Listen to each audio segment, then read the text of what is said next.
Hello everyone. Now you will hear a brief retelling of the movie LX 2048. Enjoy the movie. The big heat up is a natural calamity that occurs in the near future that makes the sun so hot that people have to stay inside to prevent dying from burns. These days, no one ever really sees one another in person since they spend their days linked to virtual reality. In order to obtain vitamin D and prevent mental health issues brought on by their imprisonment, they also take a medication called lithium X. Clones are the only humans who continue to go out. They have been altered to withstand extreme temperatures and do necessary tasks like seeing the doctor. But Adam is the only normal human who still works in person since he detests clones and how much others rely on technology. With the exception of the cleaning woman, he is the only one in the workplace. He drives through the deserted streets while dressed in a hazmat suit. Wearing a VR set, he works from vacant desks and abandoned seats. Adam frequently has mood swings since he never takes lithium X. Adam learns one day that he has a deadly illness from a clone doctor. A heart donor is the only thing that can save him, but these days, unexpected or natural deaths are uncommon. Adam says he has a Premium 3 insurance plan that should provide him with a healthy copy of his heart. However, clones are only made to replace a deceased individual. The heart may be the subject of a special request, but only if his wife signs on. Although they haven't been together for a time, they chose not to file for divorce in order to protect the kids. When the doctor sees that Adam is not handling this news well, she refers him to a psychiatrist because of his poor mental state. Adam begs to visit his wife in person later at home when they speak via the virtual reality set, but she refuses and doesn't change her mind even when he confesses he is dying. Adam gets to work the following day and gets into a heated dispute with his coworkers. His coworkers disregard his worries despite the fact that his firm manufactures VR headsets, which may soon become outdated due to implant chips. Adam visits the psychiatrist after work, but not before a guard checks his entire body, including his fingerprint and iris, for weapons. Since the doctor is also a clone, Adam acknowledges that he believes clones aren't actual individuals since they lack the same feelings and mortality anxiety. He believes that clones are only more computers that have been programmed to think and behave in certain ways. Adam remembers the night he and his wife broke up when he confides in the doctor about his thoughts. He intended to spend some time with his family when he got home from work, but they were all engrossed in virtual reality.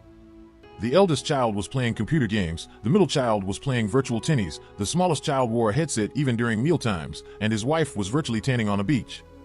Adam used a dull and inappropriate software to release himself because he needed some real human consolation. When his wife Rena realized he regularly locked the door after she unintentionally stepped on him, she became alarmed. After a fight broke out, Adam attempted to clarify that he didn't cheat since he didn't communicate with a human. Instead, he utilized software because he wanted support from someone. Rena, however, was still very offended, pointing out that she had stopped their relationship and had only been in the VR for a limited amount of time to be with her kids. The kids weren't used to the thought of anyone leaving the house, so it was difficult to convey to them that Dad would be living someplace else. Returning to the present, Adam uses laser tools to groom himself after waking up from unpleasant dreams about his breakup. When he makes the decision to go see his family, Rena first objects, saying that he should be under a restraining order. However, she gives in when he threatens to smash through the door. Adam brings up the fact that his firm is on the verge of bankruptcy due to the chip, but Rena doesn't care if he dies and wants Premium 3 to replace him with a clone so the family can still be taken care of. This implies that he could lose his work and insurance, meaning that his family won't have a clone to care for them after his passing. Rena continues to decline Adam's plea for a heart and advises him to take lithium X to keep his mind clear so he can come up with a plan for his family's future. The following day, Adam mentions chip technology while making many calls in an attempt to locate a man he believes to be Donald Stein. Subsequently, he establishes a virtual world connection to have a conversation with Maria, his software girlfriend, through chat. Even though he is aware that she is designed to comfort him, she nonetheless makes him feel better. Adam is about to be ruined by someone breaking into his house. It's Donald, and he's holding a pistol at him. In response to his question about how Adam learned about him and the chip, Adam says he believes Donald invented chip technology and asks him to assist him in rescuing his business. Adam then tells the tale of the insurance contract. The insurance clerk had informed them about the Premium 3 insurance plan, which was created by Donald Stein, an engineer. The clerk added that in the event of a death, the insurance would build a clone and the widow or widower may edit it to remove any imperfections. Adam was wounded when he realized his wife enjoyed it and detested the concept since he loved her exactly as she was. After a fight, Rena vowed that she just wanted Adam to reach his full potential. Returning to the present, Adam reveals that he surmised Donald to be the creator of the chips because it was he who devised the method of cloning, and only a device like to the chip could produce clones immune to sunlight. He acknowledges that he discovered Donald via his dental records as well. Donald accepts a drink and says he invented human cloning not because he enjoyed the notion but rather because his corporation needed a way to combat the major heat-up after confirming Adam isn't a spy from his previous employer. In addition, Adam admits to drinking and says he wants to be loved exactly the way he is and detests the thought of changing anything about himself. Donald can identify with that sentiment. He claims that his virtual lover is the only person he has ever truly loved, which is why his employer dismissed him. Adam tells Donald about his breakup as a result, and Donald remarks that since Adam never has physical pain, his condition is emotional rather than physiological because he doesn't take lithium X. Adam accepts Donald's offer to make a clone that would resemble Maria because it is clear that he longs for love. Adam realizes he forgot the gun after Donald departs, so he stores it in a drawer along with all of his medications. He continues to think about Maria while drinking and struggling to play the guitar. When Adam sees his mother in virtual reality the next morning, she's wearing a new, youthful-looking avatar, which makes Adam nervous. This is taking up so much of his attention that he doesn't realize until it's too late that the sun is scorching his arm through his window. He quickly draws the curtains, puts some cream on the burn, and then decides not to go to work as he's not feeling well. A little while later, a call from a coworker wakes him asleep. Adam hastily hangs up, flipping off the man, ignoring his concern. Then, as he continues to look at the medication and the pistol, he makes the decision to drink. Rena visits him in the evening with some exciting news. She can activate Premium 3 without Adam passing away. The procedure, known as virtual assassination, comprises a hacker fabricating the required documentation to lead the system to believe Adam has passed away. In 2 days, Adam's clone will arrive and take over the company's work, giving Adam a new identity and the freedom to pursue his interests without worrying about supporting a family. After a heated disagreement between the two of them, Adam understands how much his wife despises him and that his children deserve a suitable father, so he gives in to her plan. Rena is obviously thrilled at the prospect of taking his place.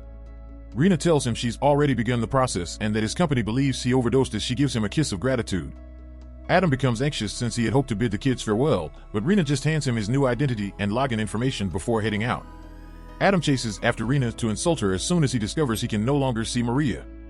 Rena turns to taunt him back on the street, but before she can do anything, a vehicle strikes her, instantly murdering her. When the paramedics and police finally show up, Adam's fingerprint verifies to the officer that he is still alive.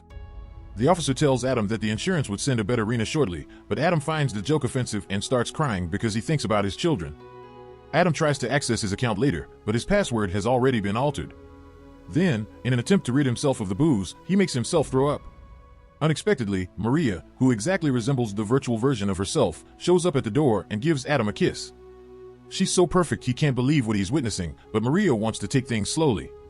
Her body is worn out from all the tests Donald had her undergo to ensure every part of her body was functioning properly.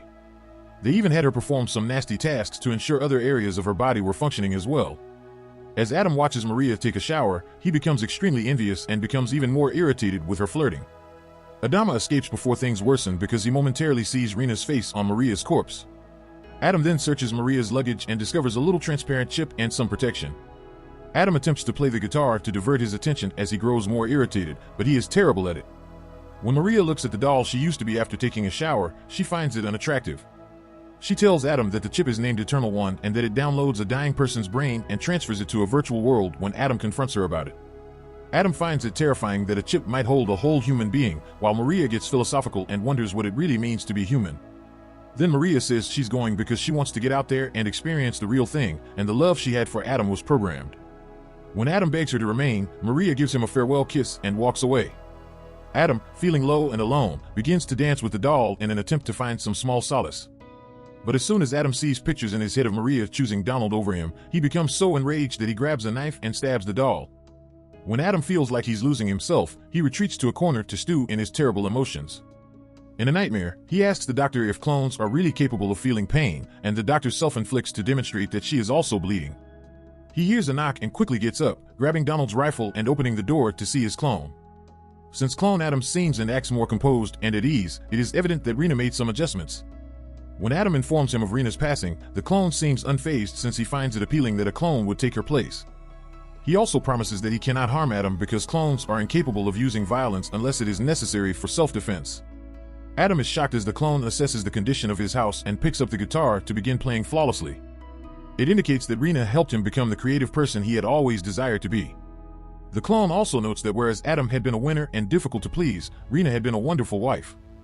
Adam forces the clone to remove his clothing out of curiosity about what else could have altered. They appear to be absolutely alike, with the exception that the clone is longer down below. When the clone inquires about Rena's passing, Adam finally snaps, screaming and accusing Donald of being the cause of his problems. The clone begins reading To Be or Not to Be, her favorite play from high school, to calm Adam down since he wants to track out Donald and murder him. Adam remembers the incident gradually and repeats it, sobbing as he acknowledges that the clone is indeed the ideal representation of himself. Clone Adam argues that he should embrace his new identity, but Adam loses it and retreats to his virtual reality chamber. As he explains that Earth would soon be empty and everyone's consciousness will be moved to the virtual world, the clone follows him.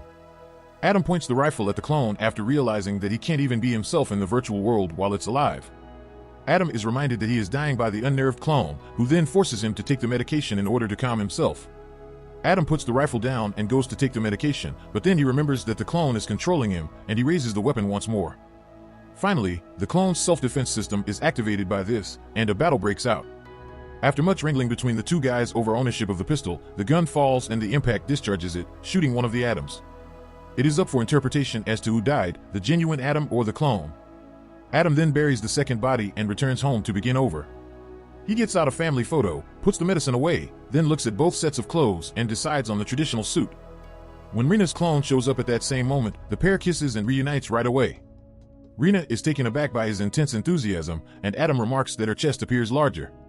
Subsequently, the pair begin strategizing for their future together, even contemplating the possibility of cloning their child. They hear Adam's guitar melody being played by a chip that just activated.